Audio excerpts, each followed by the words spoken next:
Hey, how's it going, guys? So tonight I've ordered this little touchscreen panel from a company called Johnwill.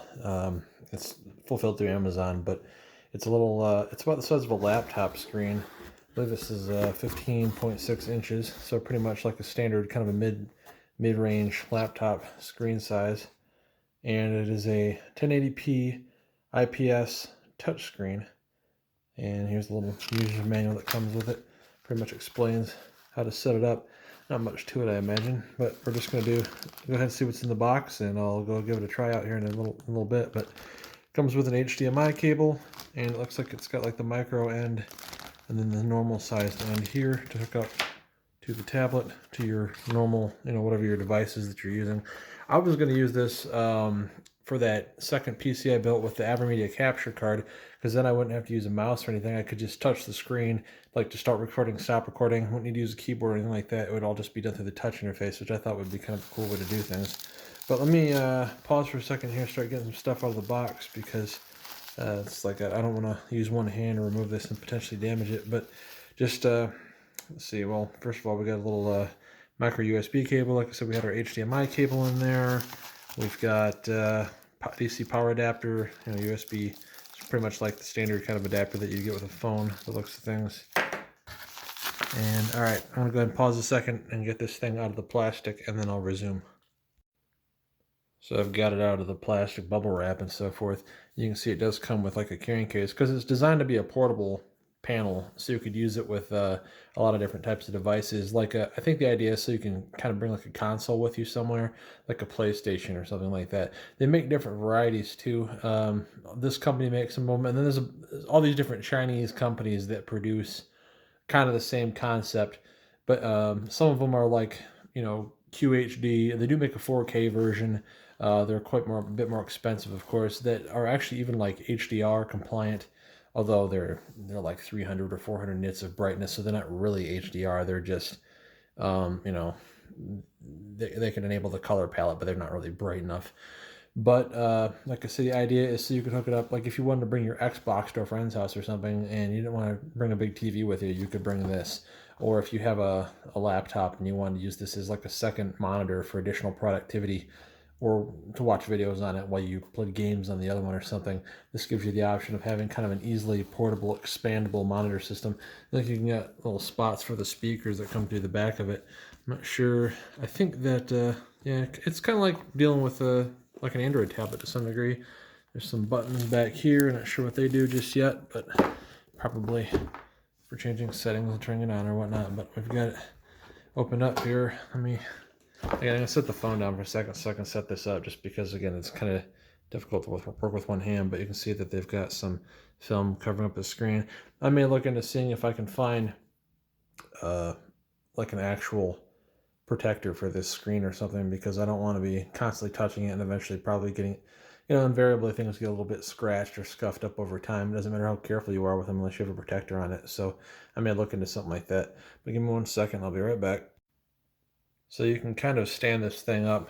You can see me in the reflection. Hey, but you can kind of stand this thing up. It's sort of like a tablet case that you'd get for just like an Android tablet or an iPad, that allows you to stand it up at kind of an angle like this, so you don't need an actual monitor stand for it. Some of them that I've seen do come with stands, and it does look like on the back, like maybe it's got some VESA mounts. We'll look for a minute, but you probably could hook this up to a more traditional monitor stand if you wanted to.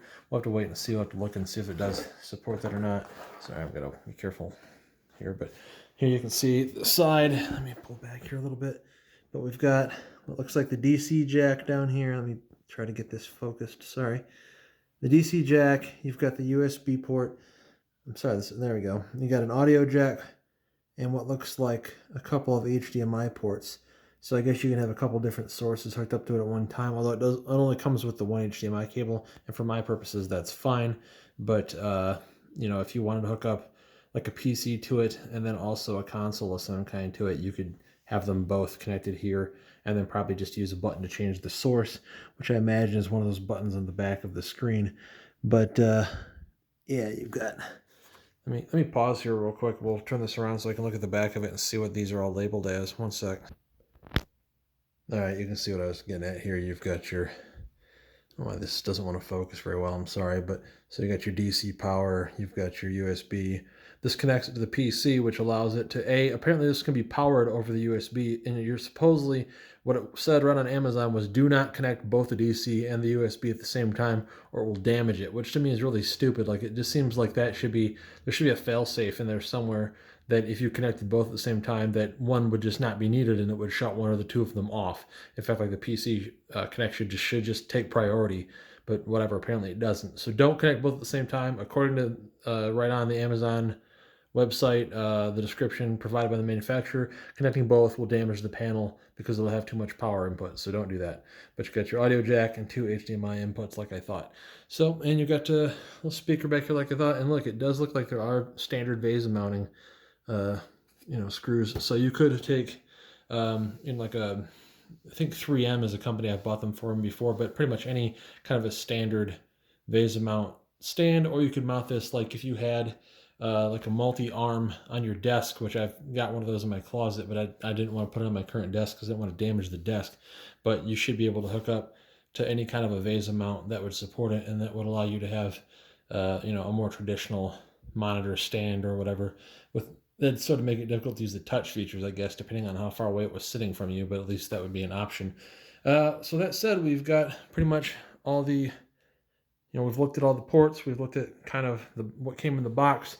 I guess what I'm going to do next is take it up and connect it up to one of my PCs, and we'll see how it looks. Everybody on Amazon gave it high reviews. Like, I think it got 4.5 out of 5 stars. Everybody said that the picture quality and whatnot was pretty good. And it's an IPS panel, so it should be pretty decent, although, there could be some backlight bleed issues. I just hope I don't get any dead pixels. But let's go try this thing out. I'll be right back.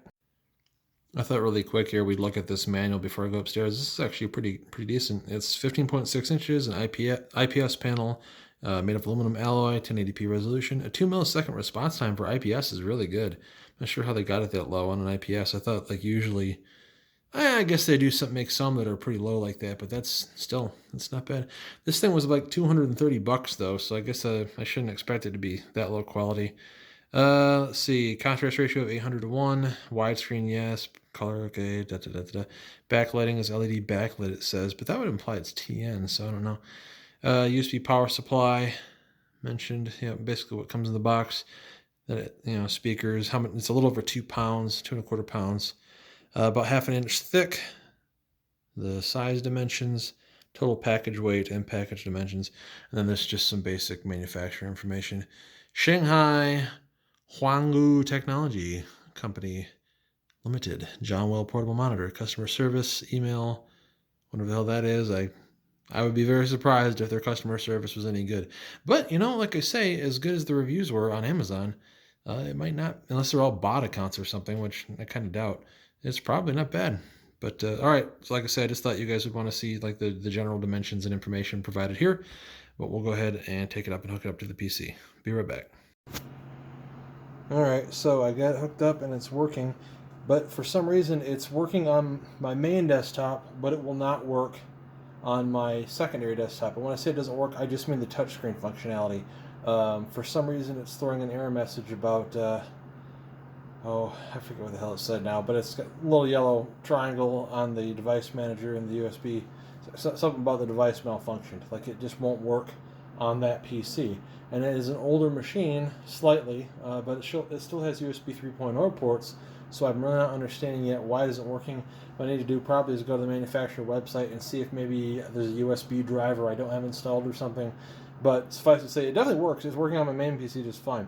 Really looks pretty good, honestly. This would be kind of difficult to do with my left hand here, but like just sort of weird specs on this thing. For example, is that going to work? All right, there you go. It just says display, like it doesn't even know what the hell that thing is. But if you go into like the resolution settings on here, you can set this thing. Here, I'll just touch screen it because it works. So touch screen. Come on. Oh, that's annoying. It's not letting me grab that for some reason. So whatever. But I'm going to change this. It'll let me change it to 12-bit, and then I can apply it. And I believe it's applied. So this is the problem. I can't I don't know why it won't let me scroll down on this thing. It's supposed to, but it's not letting me. So I don't know what's up with that.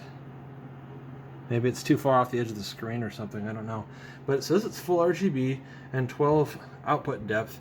Now here's something kind of interesting. If I go into display settings, it'll actually let me turn on HDR, even though this is not an HDR panel. It doesn't work right, and it looks like crap, and I tried going into like running HDR content, and it didn't work. So I mean, don't think that we're getting there with it. But what is this? Oh, is that what I was watching? Yeah, see, I was on my other PC watching something else over there. I think I'll bring up something on my channel here just so we can demo that it does definitely work.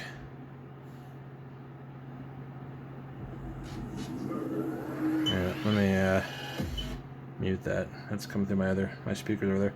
Then actually the speakers that are on it do work. They're not, I mean, they're about what you'd expect. They're pretty blasé sounding, but they work. So I mean, you really can't complain too much about what they're doing. Let's see how this works. Hold on. There you go. So I mean, it's definitely functional. I just need to figure out why it's not working out, like I say, with my other desktop, because that's really why I bought it. Was I want a touch interface to use with my AverMedia when I do capture card over there, so I can just touch something on the screen and start recording or stop recording or quickly select something instead of playing around with the keyboard and mouse. It's just like a personal thing. I think it's cool. I like touch devices. It's just like a personal, I don't know, little quirk, I guess. But it does seem to be working. Like I say, it does. It's 1080p, 60 hertz. Specs are as I listed before. The little buttons on the back are just for like screwing around with like whether you want LEDs to display lights on it or not. Apparently, one thing I don't really like is this stand. Like it kind of wants to constantly slide, and then the cables that they supply with it aren't very long. So depending, and they're on this side of it. Like I don't know, maybe it can be flipped upside down. That's something I should try and see if it. I don't think it can though. But like if it could be flipped the other way to have the cables hang off the other side of the desk, like where I'm at over here, you see, like it'd be better if the cables were hanging off the far end of the desk over there so they could reach the PC more easily. Coming from this side of the PC, or the monitor, sorry, trying to reach it around the desk. They were barely long enough, but it was close. But that said, that's about the only gripe I have with it is the short cables that come with it. And for some reason it's not working with another PC, but I think that might be a driver issue from the manufacturer USB 3.0 drivers. I might have to find on their site. There's some Asus drivers I need. So appreciate people watching the channel. If anybody has any questions, please ask them in the comment section below, or send me a direct message on the channel, and I will try to answer as soon as I can. Thanks for watching. Have a great one. Later.